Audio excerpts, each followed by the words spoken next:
discuss all of this and more now with Democratic Congressman Adam Schiff. He's the chair of the House Intelligence Committee and sits on the House Select Committee investigating January 6th, the January 6th insurrection.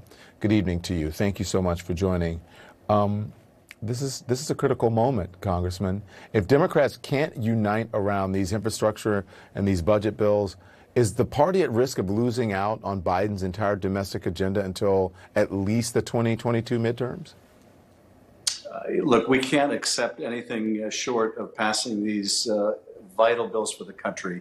And I think we will, because it's just that important. The country desperately needs this investment in physical infrastructure and human infrastructure, this long overdue investment in our people. And we'd be crazy not to get it done. And we'd be crazy, in my view, not to do it big. This is an opportunity to bring about reforms of a magnitude not unlike the New Deal. And you don't get those opportunities very often, maybe once in a generation. So I think we're going to get it done because we simply must get it done, or be willing to say, okay, we're going to turn over the keys and we don't want to drive anymore. And that's certainly not where I am.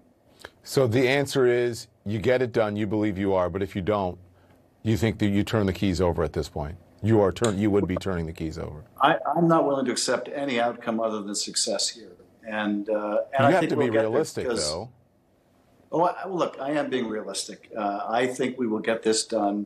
I don't know what the final number will be, but when you combine, I think what we will get done on both physical and human infrastructure, along with the rescue plan, it will be a major new investment in the American people, and one that we'll be very proud of. So I'm not admitting of any possibility other than getting this done. I've got to I want to ask you about this new book by Bob Woodward and Robert Costa. It's called Peril.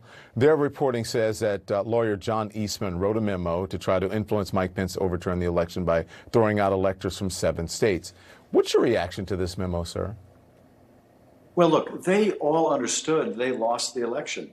And this memo, along with other work of the Trump campaign, was designed to overturn the clear results of the election.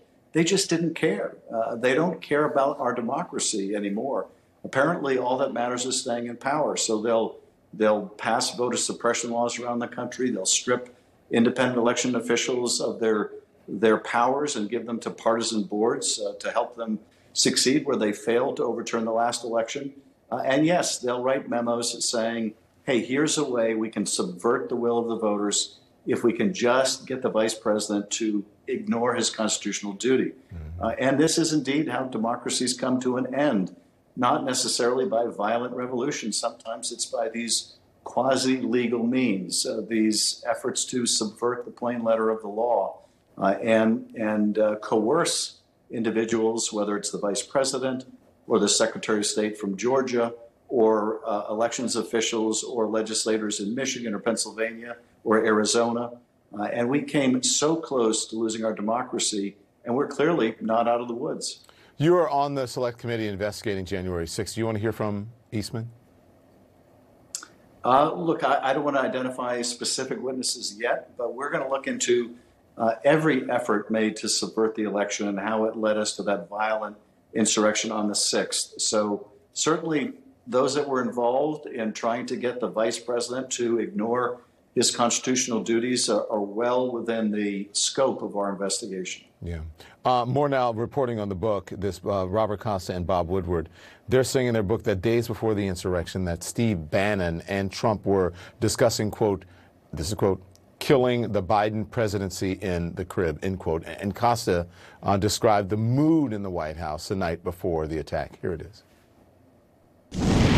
On January 5th, the eve of the insurrection, the riot at the Capitol, we have the scene of President Trump not only pressuring Vice President Pence in the Oval Office, but then opening the door to have the cold air come into the Oval Office, talking to his aides, saying, can you hear my supporters outside, talking to these people as he hears them out in the streets on a cold, almost freezing night, hours before the rally that ultimately led to the riot. What does that reveal to you, you think, about what the Trump administration wanted to have happen? Well, clearly, they wanted to pressure the vice president to ignore his constitutional duties and essentially decertify the election or turn away the legitimate electors from a particular state and throw us into a constitutional crisis. And the president was using threatening means, whatever means he could. And the following day, we saw really the ultimate step meant to interfere with a peaceful transfer of power. That was a violent attack on the Congress and the Capitol.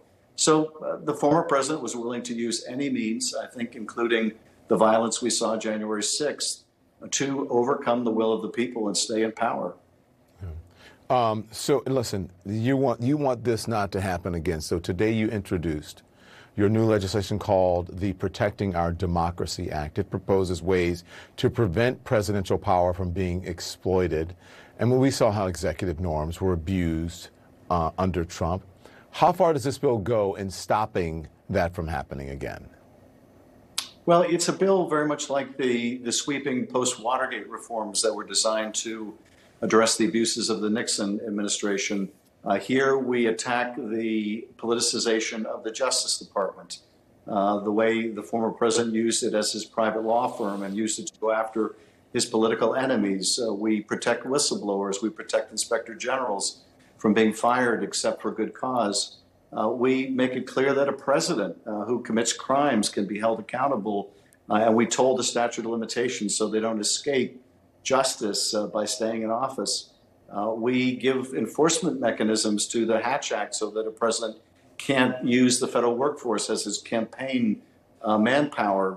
We also provide a way to enforce the emoluments clause so that the president can't enrich themselves by having Gulf nations rent hotel rooms and not even occupy them as a way of currying favor, and about a dozen other reforms that were necessitated by what we saw in the last 4 years. So it's a sweeping package, one of the most sweeping, I think, reform packages in history, but clearly necessary to protect our democracy going forward. Representative Schiff, thank you very much. You guys have your hands full in Washington. So good luck. Thank you. Thank you very much.